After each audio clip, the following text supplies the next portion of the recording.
L'église Saint-Nicolas-des-Champs date du XVe siècle. L'édifice actuel a succédé à un autre bien différent, dont le style était roman.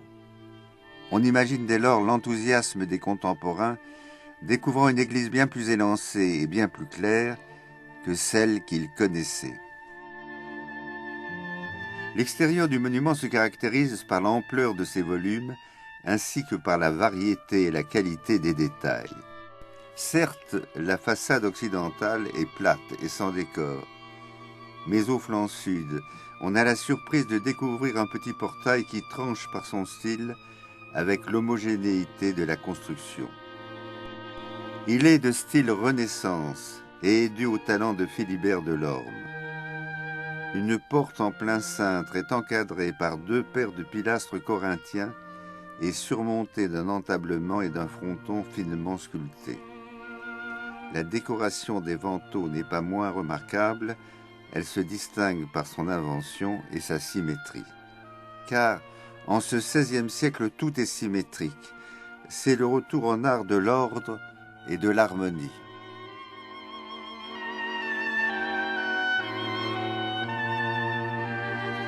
Mais pénétrons dans l'édifice où nous accueille le père Philippe Christori.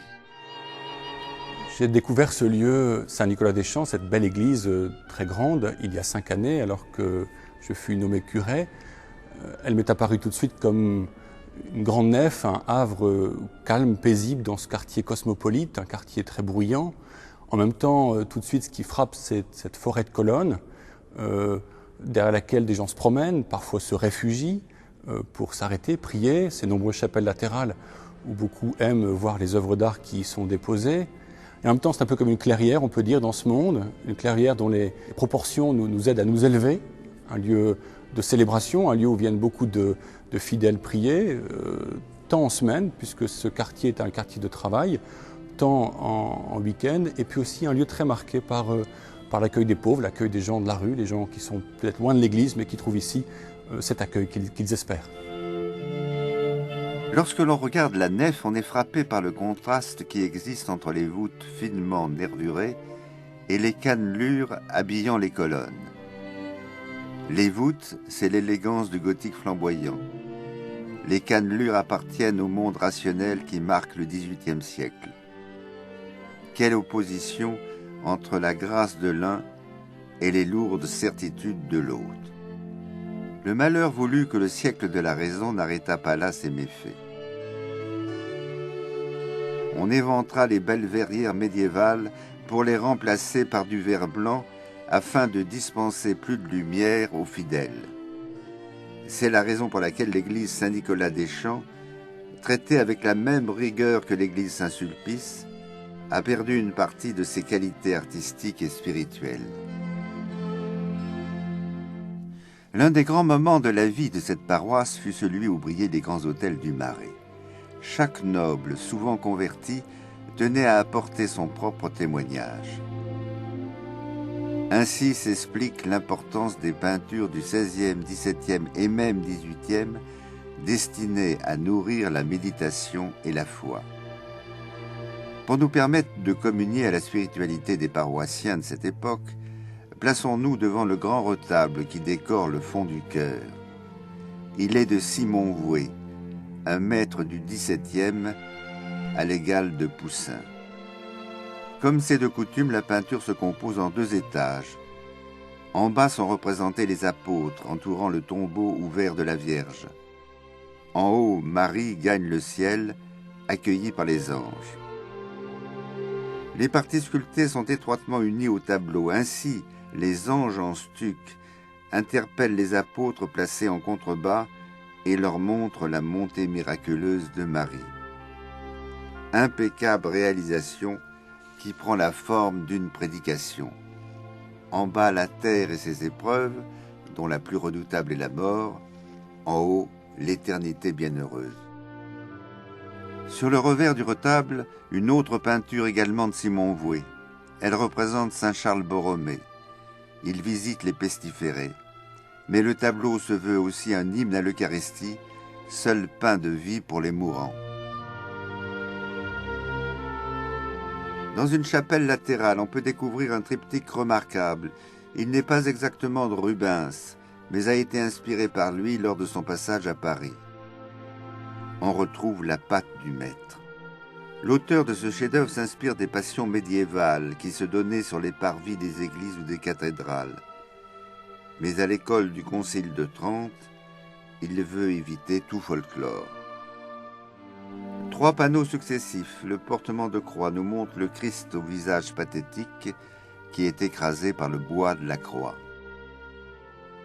Au centre, le calvaire, le Christ pend à la croix, la Vierge est terrassée de douleur, mais en contrepoint, le salut est proposé à tous, la croix est au milieu du monde et de l'histoire des hommes.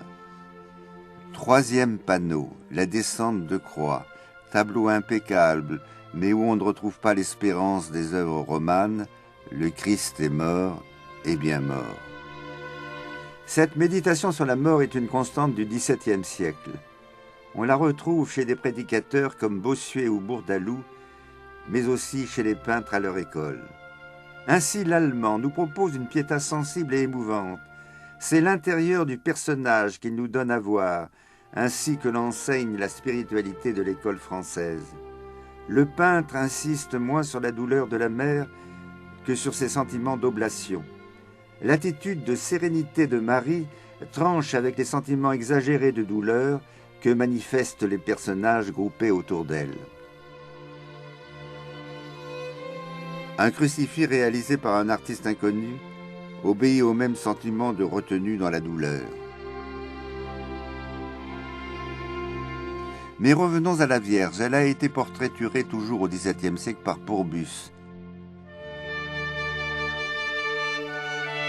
Curieux détail, Charlemagne, représentant les rois de France, offre ses civilités à Marie. Notons 2 autres peintures mineures bien qu'intéressantes. La circoncision de Giovanni Battista Trotti, un Italien comme son nom l'indique. Sa peinture est empreinte d'un goût maniériste avec une élégance recherchée dans les gestes et les drapés. Autre curiosité, Saint-Nicolas, qui n'en est pas à un miracle près, apaise la tempête. L'œuvre est signée Jean-Baptiste Pierre. La Révolution française causa bien des dommages à Saint-Nicolas-des-Champs qui furent en partie compensés au XIXe siècle par des dotations des pouvoirs publics et des dons des personnes privées. Parmi les nouvelles attributions, notons le rachat des galériens par Saint Vincent de Paul de Bonnat aux attitudes dramatiques et aux ombres contrastées. Puisque la grande personnalité de Saint Vincent de Paul est mentionnée, peut-être est-il opportun d'évoquer le souvenir de Louise de Marillac, sa plus fidèle disciple. C'est dans cette chapelle qu'elle se convertit. Ici, comme une plaque l'indique, ses doutes se dissipèrent. Elle sut ce qu'elle devait faire et comment elle trouverait un prêtre, Monsieur Vincent, pour la diriger.